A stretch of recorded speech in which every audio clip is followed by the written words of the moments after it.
Buenas tardes a todos. Mi nombre es Anabela Martinelli. Yo soy médica clínica, médica ecografista y además soy médica staff del Servicio de Emergentología del Hospital Universitario Austral. Y la idea de esta charla es hablar sobre traumatismo craneoencefálico leve. Cuando hablamos de definición, tenemos que saber que el traumatismo craneoencefálico es la lesión del sistema nervioso central producida a un trauma externo. Cuando hablamos de traumatismo craneoencefálico leve es más frecuente en varones, en menores de 40 años y el mecanismo de acción más frecuente es secundario a accidentes de tráfico y también es la primera causa de muerte en menores de 40 años. Hay que tener en cuenta que puede presentar secuelas transitorias o permanentes y que menos del 1% de estos pacientes tendrá una lesión que requerirá intervención neuroquirúrgica. Además, el 15% de los TEC representará una lesión aguda en la tomografía de cráneo. Si hablamos de incidencia a nivel global en estudios de Estados Unidos y España, se tiene una incidencia de 500 casos por 100.000 habitantes. En cuanto a incidencia local, hay un estudio hecho en el año 2006 en el Hospital Fernández que estableció una incidencia de 322 casos por 100.000 habitantes. Las causas más frecuentes fueron, en primer lugar, los accidentes de tránsito, esto en menores de 40 años, y es mayor en pacientes que manejaban motos y peatones. Después está seguido por agresiones físicas, ya sea heridos de arma de fuego, heridos por riña. Después siguen las caídas de propia altura y por último los secundarios a deportes. Y cuando hablamos de secundarios a deporte, el riesgo aumenta en aquellos deportes de contacto como rugby y boxeo. Del 100% de los casos de TEC, el 93% corresponde a TEC leve, el 4% a TEC moderado y el 3% a TEC graves. En cuanto a la evolución y pronóstico, el 70% de los pacientes evaluados fueron dados de alta, el resto de los pacientes, el 0,5% falleció y el 2,3% se internó en unidad de terapia intensiva y el 3,3% en sala general. En este grupo de pacientes, como dije, la mortalidad fue mayor en hombres y esta es del 1% en TEC leve, del 18% en TEC moderado y del 48% en TEC graves. Esto más o menos se equipara a estudios a nivel global. Esto, como dije recién, es un estudio a nivel local hecho en la provincia de Buenos Aires. En cuanto a la fisiopatología, vamos a las primarias y secundarias. Las lesiones primarias son producidas directamente por la energía del trauma y son difusas o focales. Las difusas tenemos la lesión axonal difusa, es una tríada de microhemorragia en el cuerpo calloso y en la protuberancia asociada a una disrupción del arquitecto axonal.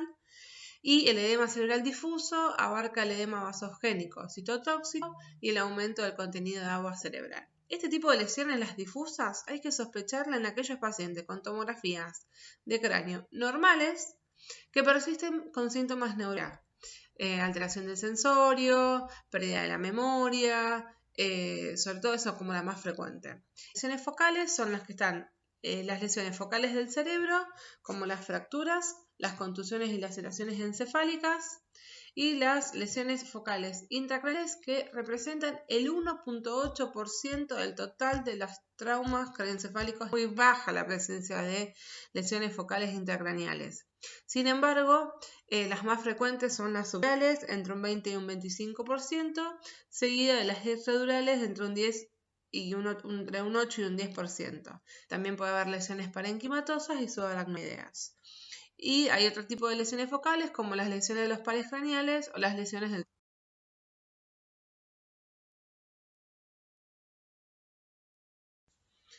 Bueno, y en cuanto a las lesiones secundarias, estas son los eventos neuroquímicos y fisiológicos que se dan en respuesta a la lesión primaria. Puede ocurrir minutos a días después del impacto inicial y está causada por la inflamación y el edema del cerebro, que genera un aumento de la presión intracraneal y una disminución de la perfusión cerebral. La isquemia es el primer factor que lleva al daño celular secundario. Y bueno, como me vienen escuchando desde el inicio, hay que clasificar a los TEC en leve, moderado o grave, y esta clasificación se da a través de la escala de coma de Glasgow. Esta es una escala diseñada para evaluar de manera práctica el nivel de alerta de los seres humanos. Está compuesta por la exploración y cuantificación de 3 parámetros: la apertura ocular, la respuesta verbal y la respuesta motora, dando un puntaje dado a la mejor respuesta obtenida en cada categoría. El puntaje obtenido por cada uno de los 3 se suma, lo que da un valor que puede ser más bajo, que es de 3, y más alto, que es de 15. En cuanto a la evaluación ocular, vamos a tener un valor de 4 puntos cuando la apertura ocular es espontánea, de 3 puntos cuando la apertura ocular es secundaria a una orden verbal, de 2 puntos cuando tenemos apertura ocular después de una respuesta de un estímulo doloroso, y 1 punto cuando no responde ni al dolor ni al estímulo verbal. En cuanto a la escala de respuesta verbal, vamos a tener 5 puntos en un paciente orientado y que conversa con normalidad, 4 puntos desorientado pero que habla con normalidad, 3 puntos cuando las palabras son inapropiadas, 2 puntos cuando los sonidos son incomprensibles y 1 punto cuando no tenemos ningún tipo de respuesta verbal. Y en cuanto a la respuesta motora, vamos a tener 6 puntos cuando obedece a órdenes verbales, 5 puntos cuando solo el paciente tiene una respuesta motora secundaria al dolor y lo localiza. Por ejemplo, solo le pinchamos el brazo y el paciente localiza el dolor en el brazo. 4 puntos cuando retira, por ejemplo, el miembro. Si yo le hago le provoco dolor en el miembro superior derecho y retira ese miembro. 3 puntos cuando hay una flexión anormal, 2 puntos cuando hay una extensión y 1 punto cuando no tenemos ninguna respuesta. Bueno, una vez que obtuvimos un puntaje, luego de la escala de Glasgow, vamos a clasificar el TEC en leve, en moderado y grave. TEC leve es aquellos pacientes que dan una escala de Glasgow de entre 15 y 13 puntos. En general son pacientes reactivos, que están vigiles, que pueden tener una pérdida de conciencia transitoria, pueden tener cefalea, mareos leves y una amnesia sobre todo retrógrada. Estos pacientes tienen una recuperación neurológica del 100%, sin secuelas. Después están los pacientes que tienen TEC moderado, que da una escala de Glasgow de 12 a 9 puntos. Son pacientes que se van a presentar con un estatus neurológico, que presentan estuporosos, letárgicos, con un habla que puede estar media lenta. En general pueden tener lesiones en la tomografía. Y estos pacientes, lo importante de estos pacientes es realizarle valoraciones de la escala de Glasgow horaria para ver si hay una disminución de la escala de Glasgow y valorar también la permeabilidad de la vía aérea. Y aquellos pacientes con una escala de Glasgow de 8 a 3 puntos son pacientes que tienen TEC grave. Estos pacientes en general ingresan en coma. Estos pacientes no tienen permeabilidad de la vía aérea, hay que hacerle una maniobra avanzada de intubación orotraqueal. Tienen internación en unidad de cuidados intensivos, donde se va a realizar un monitoreo neurológico continuo y probablemente tengan imágenes tomográficas como hemorragias o fracturas. Y bueno, y ahora me voy a enfocar básicamente en la evaluación inicial, la clasificación y la evolución de estos pacientes. En cuanto al TEC leve, como recién pudimos clasificar en pacientes con una escala de Glasgow de 13 a 15 puntos.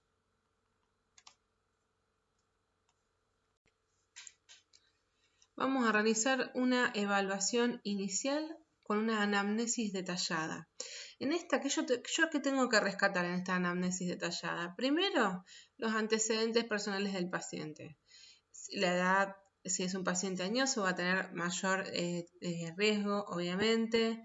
Los antecedentes, vamos a tener que determinar exactamente la mecánica del trauma, si es un accidente de tránsito, si es el conductor, si llevaba cinturón, si es un acompañante, de qué lado fue el impacto, por ejemplo, si fue con otro auto, si fue individual, si fue vuelco, si no fue vuelco, si es un peatón atropellado, si es un motociclista.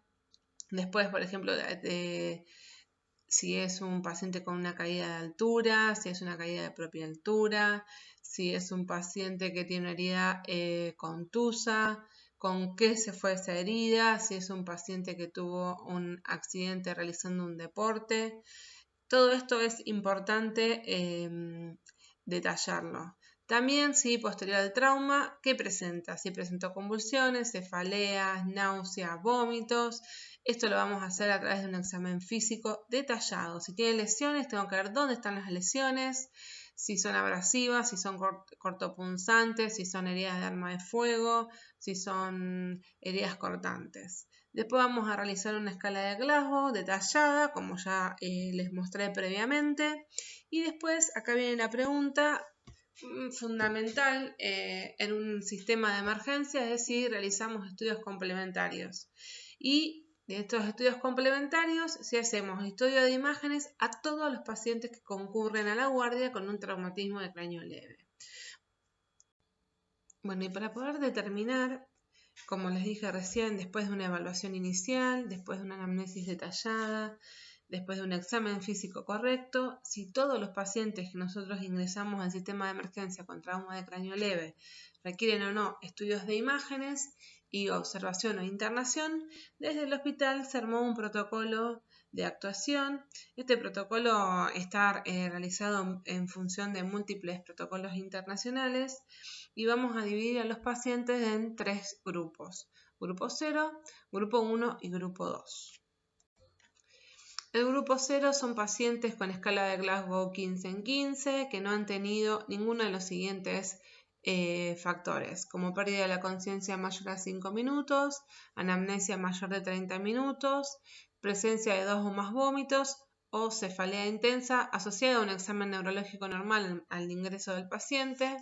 El grupo 1 tiene Glasgow 15 en 15, examen neurológico normal, pero presenta pérdida de conciencia mayor a 5 minutos, amnesia mayor a 30 minutos, más de 2 vómitos y tiene cefalea intensa.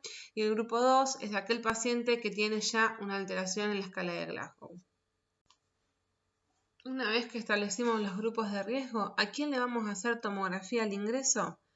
A todos los pacientes del grupo 1 y del grupo 2 y a todos los pacientes del grupo 0 que presenten edad mayor a 65 años, sospecha de fractura de cráneo, estén anticoagulados o antigregados, tengan antecedentes de una cirugía reciente, tengan intoxicación por drogas o por alcohol, que esto genere, ya sabemos, alteración de la conciencia, que sea un peatón atropellado, que sea un paciente que haya tenido una eyección o vuelco en su mecanismo del trauma, que haya tenido un impacto de alta energía, ya sea motociclista a más de 32 km por hora o automóvil a más de 65 km por hora.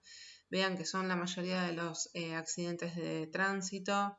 Pacientes que hayan tenido caída de más de 1 metro o más de 5 escalones, que hayan tenido convulsiones post-traumatismo, que tengan un déficit neurológico focal, ya sea trastorno sensitivo motor, alteración de la conciencia o un trauma maxilofacial importante, y aquel paciente que vuelve a la consulta, es una reconsulta, luego de un traumatismo de cráneo que se presentó las 48 horas previas al motivo de ingreso. A todos esos pacientes le vamos a hacer tomografía de encéfalo al ingreso y junto con la tomografía un laboratorio, ya que si tienen alguna lesión en la tomografía, bueno, son pacientes que se van a quedar internados, entonces no está, es de buena práctica también pedir un laboratorio, sobre todo con coagulograma. Y es muy importante, que esto es algo que nos olvidamos bastante, es pedirle un examen de embarazo a las mujeres en edad fértil. Bueno, y siguiendo con este protocolo, pacientes del grupo 0 sin ninguno de estos factores de riesgo se van al domicilio sin tomografía y con pautas de alarma escritas de reconsulta. ¿Cuáles son estas pautas de alarma? Si el paciente tiene trastornos de la conducta, si el paciente tiene cefalea o vómitos que no ceden con medicación vía oral, si el paciente tiene algún cambio en las pupilas, si tiene algún trastorno del habla, si tiene trastorno de la conciencia, vamos a darle esas pautas de alarma para que el paciente reconsulte. Los pacientes del grupo 1 que tienen tomografía normal se van a poner ahí en el domicilio pero se van a dejar en observación aquellos pacientes que tengan aquellos pacientes antiagregados que tengan síntomas de alarma como vómitos persistentes, cefalea severa, tengan alteración de la conducta, pacientes que no recuperaron su Glasgow basal y que tienen lesiones cerebrales previas, se va a observar entre 4 y 6 horas y si está todo bien, que no cambia su estatus neurológico, se va a dar el alta. Vamos a observar por 12 horas a pacientes anticoagulados con Rimenara 3 y los pacientes anticoagulados con los nuevos anticoagulantes orales, como Apixaban o Dabigatran. Si está todo bien, no cambia su estatus neurológico, se da de alta. Se va a observar por 24 horas en los anticoagulados con Rimer mayor de 3, también. Se observa, si no cambia nada, se puede ir de alta. Hay algunos protocolos que hablan de hacer una tomografía previa al alta en aquellos pacientes anticoagulados con RIN alterado, pero se ha demostrado que si no cambia su estatus neurológico no es necesario. Y vamos a internar a aquellos pacientes que tienen que son de grupo 2 o aquellos pacientes que son de grupo 1 y tuvieron una tomografía de encéfalo patológica. Bueno, y como por ahí finalizando la clase, tenemos que saber que pueden quedar secuelas. La mayoría de los pacientes presentan mejoría sintomática entre 2 semanas hasta un esperado de 90 días, aunque hay un 10 o un 15% que persisten estos síntomas. Dentro de las secuelas más comunes tenemos el síndrome postconmocional, se da en alrededor de un 10% de los pacientes y es la persistencia de síntomas como trastornos de la concentración, mareo, cansancio, cefalea, trastornos del sueño, trastornos de la conducta, puede haber depresión y esto se prolonga por más de 90 días. Los pacientes en general que no se recuperan antes de los 3 meses y sufren síndrome postconmocional son aquellos que sufrieron un mecanismo de lesión de alto impacto, son pacientes con conmociones múltiples o los que han tenido patologías neurológicas previas. También puede haber encefalopatía traumática crónica o ETC.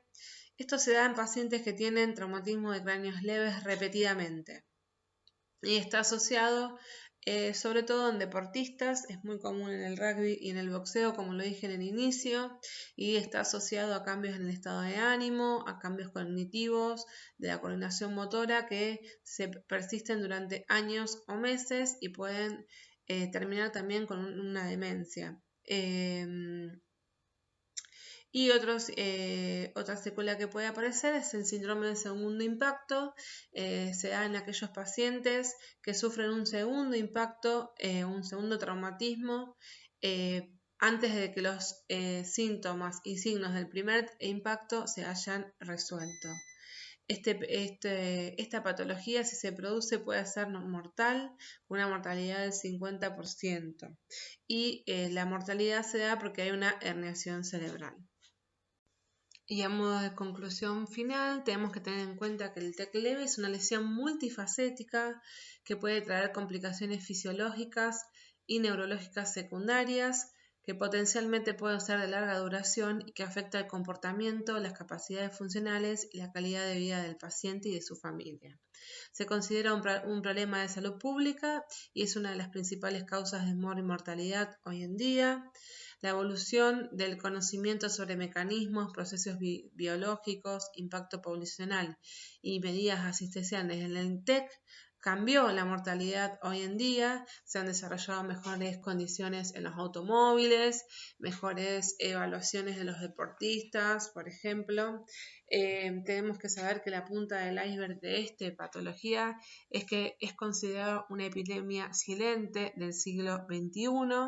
Tener en cuenta que los pacientes antiagregados o anticoagulados tienen mayor incidencia de hemorragia intracraneal, por eso hablamos previamente de la observación de estos pacientes, aún con tomografías normales, y la adhesión a las guías, la necesidad de consensos y el trabajo en equipo multidisciplinario parece ser el cambio que necesitamos de acá en más.